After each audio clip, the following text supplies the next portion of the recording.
Hello everyone, my name is PJ and welcome to The Void. What is The Void? Well, it's this place. A vast emptiness all my own in which I can do and make anything I want at a snap. Look, I'm Great Nose Boy. Bloobity, bloobity, bloobity, bloobity, bloobity, bloobity, bloobity, stop it. Today I'm going to be talking about Final Fantasy Explorers for the 3DS, a game I just recently played for the first time. If you've never heard of it, Explorers is, well, it's a Monster Hunter clone. And if you don't know what that is, let me summarize. In both games, you create a character whose goal is to explore a newly discovered region, collecting resources, killing monsters, and using what you find to craft weapons and armor, which help you kill stronger monsters. The story progresses by completing quests like gather 20 of this material, or kill 20 of this type of monster, or kill one specific boss monster, all with a fairly lenient time limit. Now, I've only played a teeny bit of Monster Hunter 3 Ultimate, so I don't know all the differences. Some people show immediate distaste for a game as soon as they hear it's a clone of something, but I would like to go on record right now and say that there is nothing wrong with making a clone of another game. Some of the best games, movies, cartoons, and other media of all time were clones, rip-offs, bootlegs, adaptations, or whatever else you want to call them. Nobody complained when the Souls-like genre became a thing, so I don't see why anyone should be upset by Monster Hunter likes or Cuphead likes. Judge games for what they are, not by their inspirations. Sometimes artists see something and think, you know what?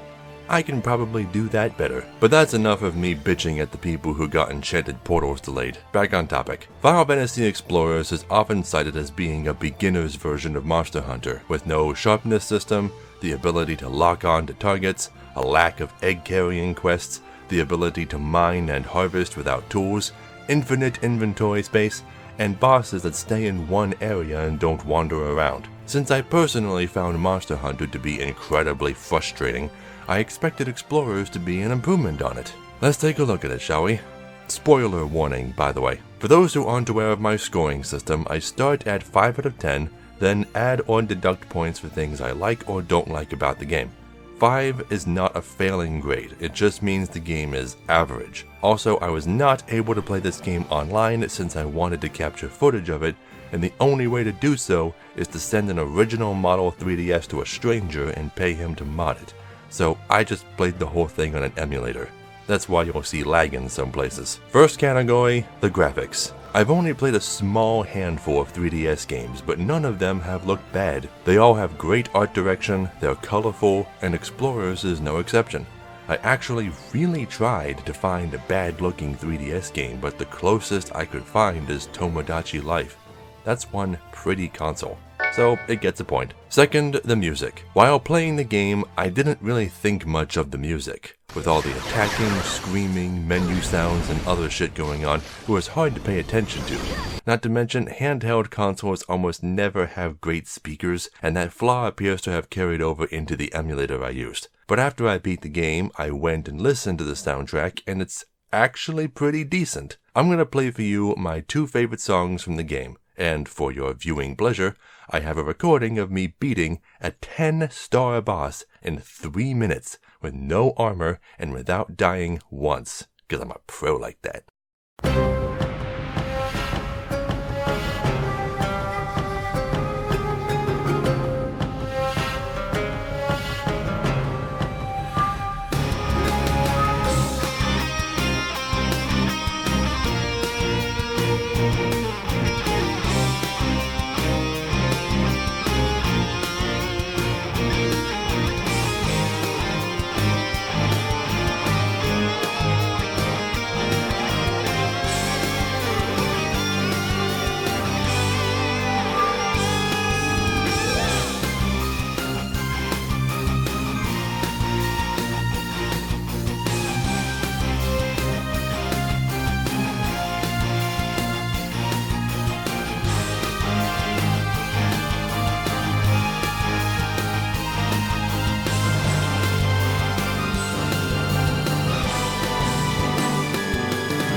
While it's cool that every boss gets its own theme, one thing I wish the game didn't have was a theme for normal battles. Yes, it's typical for the music to change when you encounter monsters in Final Fantasy, but those battles are always against swarms of enemies that take more than a few seconds to beat. In Explorers, you're usually just fighting one enemy at a time, so the battle music just starts and stops, over and over and over every few steps. And worse is that the background music doesn't continue where it left off when the fight is over. It just starts over every single goddamn time. And while we're talking about the sound design, listen to the sound that plays when you pick up items.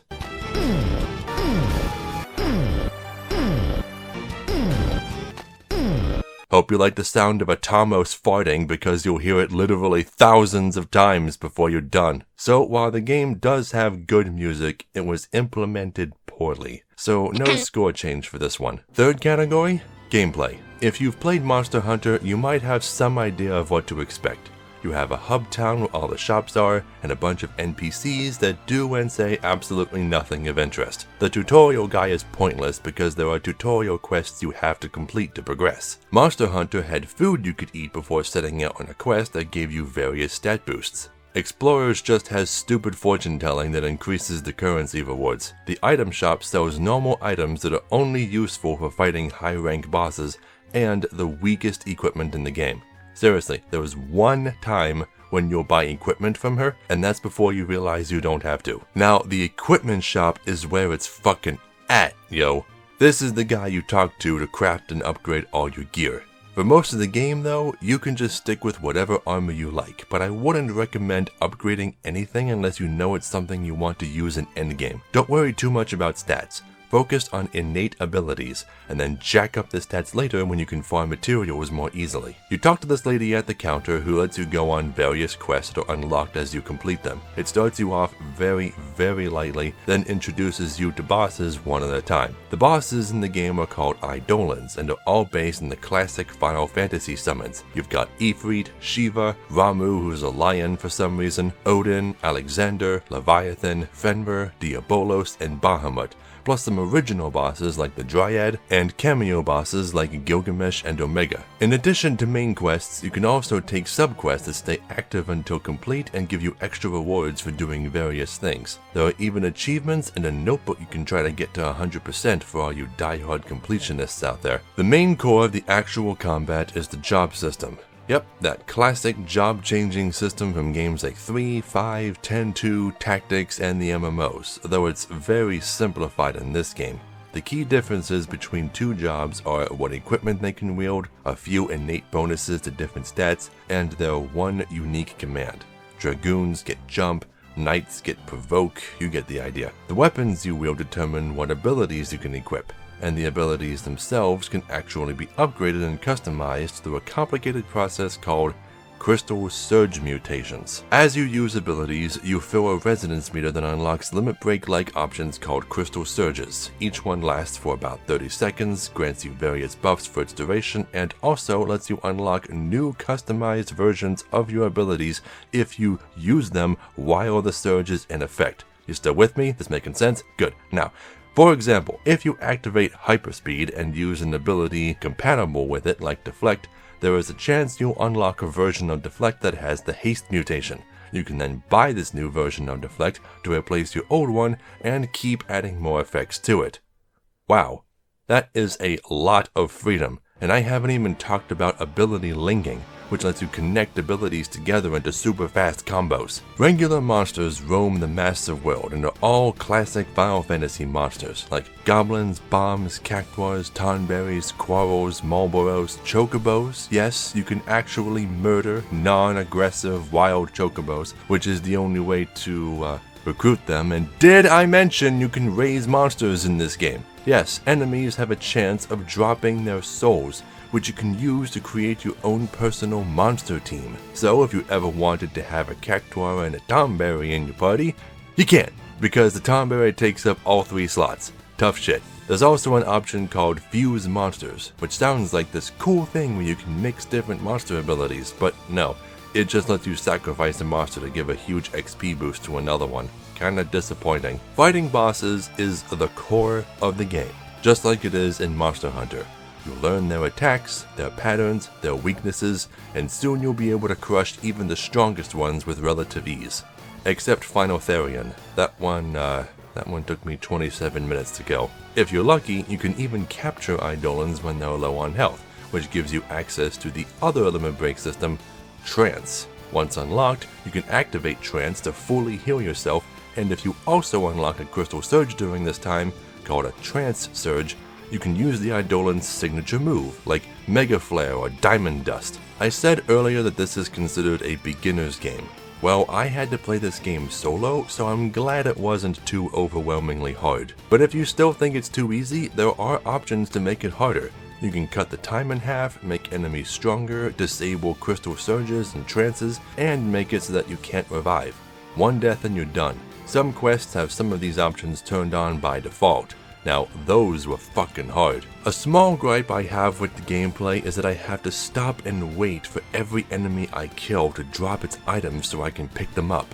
Why can't they just be added to my inventory automatically? I have no reason to leave them behind. I have infinite inventory space, and if I'm full on one item, it's automatically converted to gil. This game, for all its many flaws that I still have to add to, is still super fun, and has tons of replayability. Gameplay gets the point. Fourth, story. Final Fantasy games are known for having great epic stories with memorable characters. This game is not one of them. The plot is that there's this big crystal on a new island that was recently discovered. The humans want the crystals, and the Eidolons don't want you to have it, so you fight each other over it. That's it. That's the main conflict. Your goal is to get the MacGuffin. There was a lot of other stuff going on during this time though. You've got a church, an empire, and at least one kingdom who are all trying to claim the crystal for themselves, all of whom realize that if one country possesses it, the others will all attack them to try and take it. So everyone keeps saying it should be claimed by an independent like you. But doesn't that mean everyone will just target you instead? All of these factions will occasionally unlock quests for you, but otherwise they do absolutely nothing. This guy here claims to be your rival. Do you ever fight him? Does he make any of the quests easier or harder for you? Does talking to him or completing certain quests help him to grow or improve? Are you competing with him in any mechanical way? The answer to all those questions is no. He's useless. The worst part of the story is that there's all this build-up when you get closer to the final boss that claiming the crystal will end the world because the Eidolons will get too strong for humans to handle, but if humans don't get it, they'll lose their sentience and turn back into animals. It created this awesome moral dilemma where I was questioning whether I should get it, wondering if there'd be some miracle solution that averts both crises. So I beat the final boss, and what happens? Nothing. The townsfolk cheer, and the credits roll. The fate of the world is left unexplained, until you get to the post-game content, where the Eidolons have gotten stronger, but then you just go out and kill them all. -1 for the story. Fifth, presentation. The game case doesn't come with a full manual, but it does come with a full color foldout that explains the basics and summarizes all the jobs. There's also an Ultimate Collector's Edition that comes with the soundtrack, an art book, and more. In-game, you've got multiple menus worth of completion percentages, and all the menus are, for the most part, pretty easy to understand and navigate, and almost all of them have filtering options, which you'll need once you possess hundreds of weapons and abilities. And while there is an option to mass delete unfavorited ability mutations, there's no such option for selling unwanted abilities. So that's kind of a pain. Just be pickier about the abilities you buy. The voice acting is so goddamn annoying. Characters don't talk, per se. They just blurt out 1 or 2 word phrases when you talk to them. Yes? Hey there, Explorer. Hate it when games do that. I mean, just voice act the whole thing, or don't have voices at all. They're in English too. Why'd they bother dubbing it? I mean, listen to what they made the girl who runs the Monster Lab sound like. Yes! Monsters! And do you know what Marie said to me the first time I talked to her? Welcome back! Yeah, so there's not really a manual. The menus are convenient most of the time, but not all the time, and the voice acting is irritating. Presentation, I'm gonna say no score change. Alright, last of the miscellaneous points. Since this is a 3D action game, moving the camera is kind of a constant necessity, but the 3DS doesn't have a right joystick. You have to use the D-pad in conjunction with the L button to control the camera, and all of that is on the same side as the circle pad. You need a circle pad Pro to play this game effectively, which, if you don't know what that is, it's a peripheral that adds a right joystick. Not many games were compatible with it. I didn't need one because I was using an Xbox controller, but I would if I was playing it on console, and also I wish I knew they existed when I was playing Monster Hunter, so maybe it wouldn't have been so frustrating. So minus a point for shitty camera controls that cost money to fix. I've already mentioned that you can recruit monsters, but I didn't go into detail about how cool it really is. The system exists to help people solo the game in the event that they are unable to play with others online, like me. Every time you kill a non-boss enemy, there is a chance that they will drop their soul, called an Atmolith. You can use Atmoliths to create monsters for your party, or fuse them with equipment to add abilities to them. Unlike you, monsters gain XP from killing enemies, and they automatically revive after a few minutes, meaning they require no maintenance at all. Just put them in your party and watch them wreck everything for you. What's also cool is that no two monsters are the same. I made 3 Centaurians and all of them had different stats and abilities, so there's some uniqueness between every monster. One monster I strongly recommend is Cactuar, because he casts haste on you at the start of every area, helping you get to your destinations very quickly. Monsters are cool. +1. The main course of the game is fighting bosses. At first, they'll seem overwhelming and unfair, but soon you'll learn that each one has tells for their attacks and ways to avoid them. Leviathan summons a tsunami that you have to run to higher ground to avoid. Diabolos turns the area pitch black and you have to break these crystals to banish it. Bahamut's fight starts at the top of a snowy mountain during a storm that reduces visibility, but you can use a crystal surge to fill the area with lava and banish the snow, but doing so makes the ground damage you, so you have to decide whether or not to use it. These bosses are fucking awesome. +1. That being said, I probably never would have gotten through the game and all its bosses were it not for one move in particular: Deflect. Deflect is basically just guarding, and there are versions of it for other weapon types, but I stuck with swords for my entire playthrough. You hold Deflect and it makes you invulnerable to almost every attack in the game. There are some things that have to be avoided, but for everything else, Deflect takes less stamina to use than running. This is probably just me, but I feel that parts of this game would be far too difficult to solo without some kind of defensive maneuver, and not every weapon type has one. The ability to just defend should be available at all times to every character. I'm not going to alter the score based on that, it's just an observation I made. Capturing Eidolons shouldn't be as big of a pain in the ass as it is. The way it works is you get the Eidolon down to 5% health, then use a crystal surge called Encase to capture it. But there are several things getting in your way. First, if you have monsters with you, they will continue to attack the Eidolon while you're trying to capture it and may kill it before you can. Second, if your weapon's defensive ability automatically counters, you may end up killing the Eidolon yourself while trying to capture it. Third, you unlock crystal surges randomly by attacking enemies.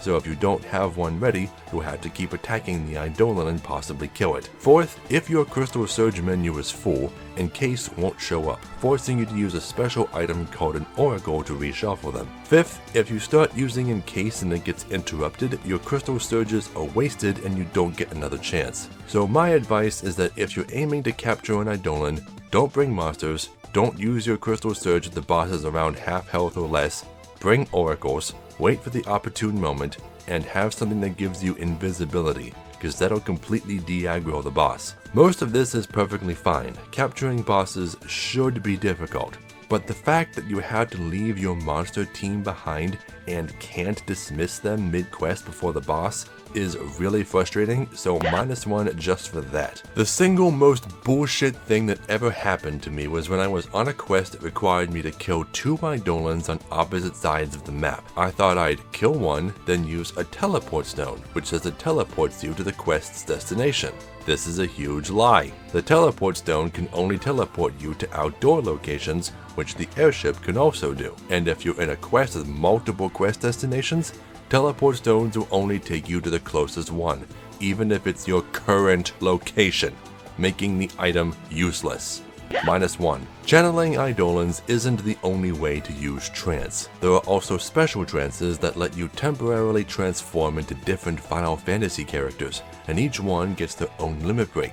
Squall gets Lionheart, Tifa gets Final Heaven, Yuna gets Great Whirl, Bartz gets Rapid Fire Dual Wield Spellblade, or Master Mime as they call it. Not only are these transformations fully voiced, I need this power, but they wield whatever weapons you do. So if you ever wanted to see Cecil using a gun, Lightning fighting with her fists, or Tifa dual wielding the Buster Sword and the revolver, then this is the game to see it in. But the single coolest, most awesome thing I ever did with this feature was when I was fighting the final boss. It used a super powerful multi-hit blast that definitely should have killed me, but I was dual wielding the Buster Sword and the Blood Sword, so when I attack, I'm healed based on the amount of damage I inflict. So you know what I did? I transformed into Cloud and omni-slashed my way through the attack, healing myself as I took damage. So badass. The only downside I can think of for this feature is that it uses the blonde Terra from Dissidia and not the real one from FF6. But at least it has the original Tifa and not the stupid censored Department of Ethics Tifa from the remake, which it wouldn't have because the design didn't exist at the time, but I'm just venting here. Either way, +1 for this amazing feature. In addition to transforming into Final Fantasy characters, you can also unlock and craft their outfits, so you can make builds based on them. There are also outfits for Sephiroth and the Academia uniform from Type 0, even though none of those characters are in the game. It's not perfect, but I did make a Sephiroth build. Check it out.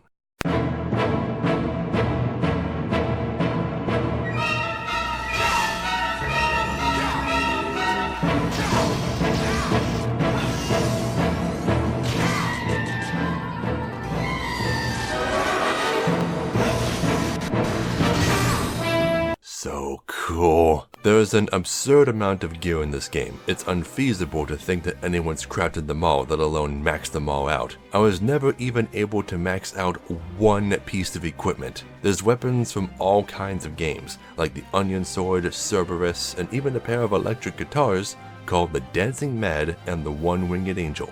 Is that a Black Mages reference I hear? There's even one called the Cornelia, which I believe would be a much better reference if it was a lute, but that's just me. Still, it's awesome that you can live out all your childish fantasies by dressing up as Tifa and dual wielding the Buster Sword and the revolver. And there's an unlockable swimsuit, which is always a plus in my book. For some reason, some outfits are restricted to gender. There's male-only gear and female-only gear, which the series has always had, but it's always kind of bothered me. Why can't guys wear the female clothes and girls wear the guy clothes? The series has cross-dressers. What bothers me more is that this game came out after Lightning Returns, in which Lightning can be seen wearing the soldier uniform. So why can't girls wear it in this game? I mean, did Soldier never have any female members? What would they wear if not this? These pieces of gear are the only mechanical reason to pick one gender over another, and it costs in-game money to get a sex change, which I guess is cool that the option is even there, but why did they think that this was a good mechanic? -1. And my final point is not a positive one. I've griped about a number of annoying things already, but there's one thing that takes the cake. The reason I kept Cactuar with me at all times during the last stretch of the game. There is too much goddamn walking. Monster Hunter games have multiple small regions. Explorers has just one gigantic region. The island of Amostra is much bigger than any one Monster Hunter region, and since teleport stones don't work as intended, you have to walk everywhere, and you don't unlock the one shortcut, which is guarded by a boss, until the end of the game. Even the smallest Monster Hunter maps are more interwoven than this monstrosity. Reminds me of another annoying game I'm currently playing, which I will rip into once I'm done with it. So -1 for a poorly designed world map. 5 out of 10, right back where it started. Perfectly average, with an even balance of good things and bad things. It's not the best Final Fantasy, but nor is it the worst. While the game can be exhausting, tedious, and made a lot of questionable decisions, the point in the end is that the game is still fun. That's the most important thing to take away from all this. If you love action games with tons of farming, or if you've got friends to play this with, give it a shot. I enjoyed it. Thanks for watching my video. Until next time, I'll be here, in the darkness, quietly awaiting your return. Seriously, there's no interesting or attractive female characters in the game whatsoever. Except Shiva, but she's in like every single game, so I don't want to pin her to this one. Okay, just one.